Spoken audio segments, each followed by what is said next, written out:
ஒருத்தனுக்கு ஆற்றங்கரை ஓரமா ஒரு கல்லு கிடைச்சிருக்கு. அதை அப்படியே பாக்குறான், அந்த கல் அப்படியே பளபளப்பா இருக்கு.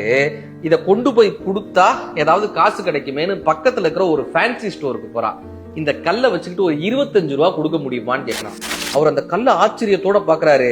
அது என்ன கல்லுன்னு அவருக்கு தெரியுது. ஆனா 25 ரூபா இந்த பயலுக்கு போய் கொடுக்கணுமா, இந்த முட்டா பயலுக்கு போய் 25 ரூபா கொடுக்கணுமான்னு 10 ரூபா வேணா தரேன்ப்பா, 10 ரூபா தரேன், அதுக்கு மேல இந்த கல்லாம் போவாதுங்கிறாரு.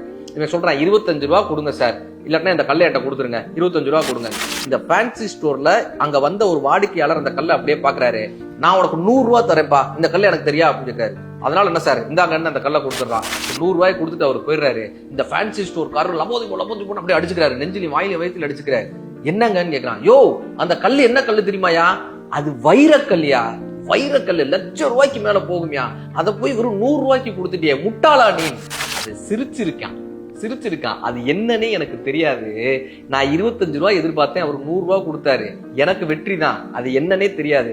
ஆனா அதனுடைய மதிப்பு தெரிஞ்ச நீ அதை அப்படியே விட்டுட்ட பாத்தியா, வெறும் ஒரு 25 ரூபாய்க்காக லட்சம் ரூபாயை கோட்டை விட்ட பாத்தியா, என்னை விட நீதாயா முட்டாளுன்னா. மதிப்பு தெரிந்த இந்த உடல் ஆரோக்கியத்தை, மதிப்பு தெரிந்த காலத்தை வீணாக்குகிறோம்.